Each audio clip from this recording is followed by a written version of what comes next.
नमस्कार दोस्तों, मैं हूं डॉक्टर अर्पणा। स्वागत है आप सब लोगों का आपके अपने YouTube चैनल में। दोस्तों, इस चैनल में हम लोग बात करते हैं कि किस तरह से होम्योपैथी की दवाइयां आप लोगों को अलग अलग बीमारियों में मदद कर सकती है। दोस्तों, आज हम लोग बात करेंगे कुछ इन्वेस्टिगेशंस के बारे में, और ये जो इन्वेस्टिगेशंस है ये कोविड से रिलेटेड है। तो कोविड में कौन से इन्वेस्टिगेशंस करवाया जाता है, क्यों करवाया जाता है, क्या इनका सिग्निफिकेंस है, इसी के बारे में आज हम लोग बात करेंगे। तो दोस्तों, इस वीडियो को ज़रूर ज़्यादा से ज़्यादा लोगों तक शेयर करें ताकि बाकी लोग भी इससे बेनिफिट ले सके। अगर आप मेरे चैनल में नए हैं तो वीडियो को देखने से पहले चैनल को सब्सक्राइब करके बेल बटन को अवश्य प्रेस कर दें ताकि आप कोई भी इंफॉर्मेशन मिस नहीं करें। तो चलिए शुरू करते हैं आज का topic, Covid and the investigations.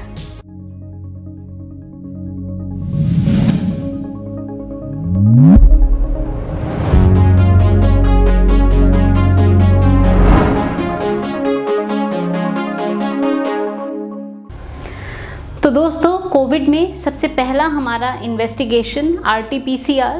तो RT-PCR के बारे में अब तक आप सब लोगों ने ही सुना होगा, reverse transcriptase polymerase chain reaction. And ये जो RT-PCR टेस्ट हम करवाते हैं, जो हमारा फर्स्ट स्टेप है या फर्स्ट टेस्ट है, इसे हम करवाते हैं, तो इसका एक CT वैल्यू होता है, साइकिल थ्रेशोल्ड वैल्यू। तो अब ये CT वैल्यू क्या है? तो दोस्तों, CT वैल्यू का मतलब है कि आपका जो CT वैल्यू है वो जितना कम है उतना ही आपके बॉडी में वायरल लोड ज़्यादा है, और जितना कम आपका CT वैल्यू होगा उतना ही आप इजीली दूसरों को संक्रमित कर सकते हैं।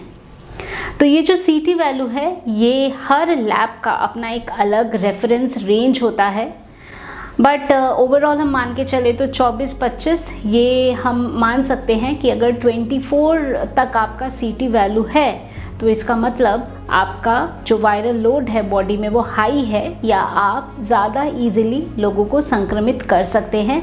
जैसे जैसे आपका CT वैल्यू बढ़ता जाएगा उतना ही आपके बॉडी में जो वायरल लोड है वो कम होता रहेगा।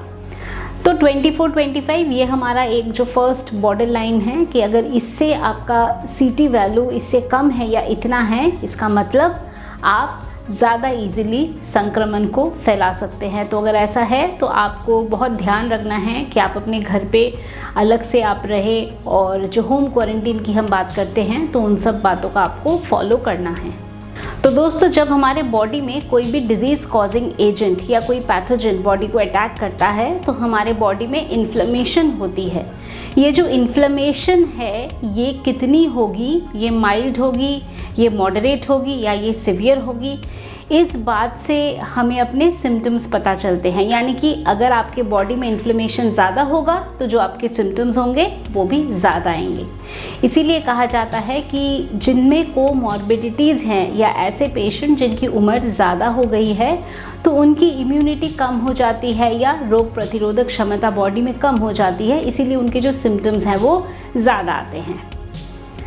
तो अब बॉडी में इन्फ्लेमेशन है या कितना बॉडी में इन्फ्लेमेशन है, इसको जानने के लिए हमारे कुछ बेसलाइन टेस्ट होंगे। वो क्या है? तो हम CRP करा सकते हैं, C रिएक्टिव प्रोटीन, हम IL-6 इंटरल्यूकिन 6 हम करा सकते हैं, LDH सीरम लैक्टेट डिहाइड्रोजिनेज करा सकते हैं, सीरम फेरिटिन करा सकते हैं। तो ये हमें बताते हैं कि आपके बॉडी में इन्फ्लेमेशन कितना है। दोस्तों, ये जो पैरामीटर्स हैं या ये जो टेस्ट हैं ये बाकी बीमारियों में भी हम कराते हैं। तो ऐसा नहीं है कि केवल कोविड में ही हम ये कराते हैं और ये जो टेस्ट है ये खाली कोविड के लिए है। ये टेस्ट है बॉडी में इन्फ्लेमेशन को देखने के लिए। तो वो कोविड के साथ हो सकता है या वो और कोई दूसरी बीमारी के साथ भी हो सकता है। तो इसीलिए आपके जो सिम्टम्स है इनको ध्यान में रखते हुए आपको क्या टेस्ट कराना है वो आपको डॉक्टर सजेस्ट करेंगे, आपको खुद से नहीं करना है।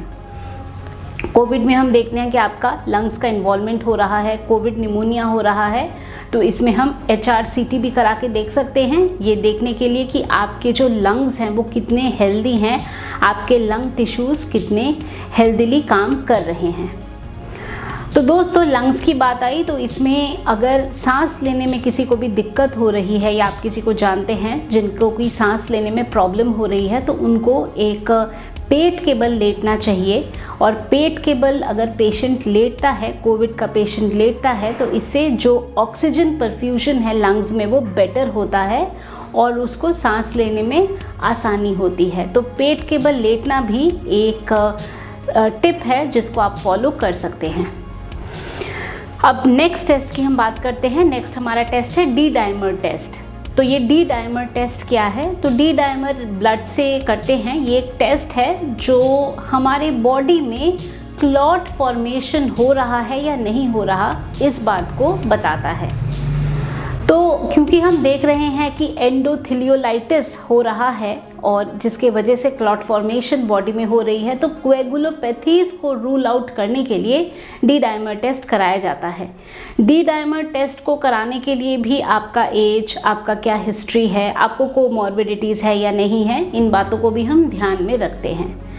तो दोस्तों ये कुछ टेस्ट हैं जो कोविड के साथ रिलेटेड हैं। तो काफ़ी सारे आप लोगों के क्वेरीज थे, क्वेश्चंस थे, तो मैंने सोचा एक वीडियो इसी पे बनाया जाए। RT-PCR पे मैं ऑलरेडी वीडियो बना चुकी हूँ, क्या टेस्ट होता है, क्या इसका सिग्निफिकेंस है, ये सब मैंने बताया है। तो आज हमने बात करी है CT वैल्यू के बारे में और हमने बात करी है कुछ और बेसलाइन टेस्ट जो हम करवा सकते हैं या जो हम करवाते हैं आपकी बॉडी में इन्फ्लेमेशन को देखने के लिए। वो है हमारा CRP, IL-6, फेरेटिन, LDH और डी डाइमर भी हम करवा सकते हैं कोएगुलोपैथीज को रूल आउट करने के लिए।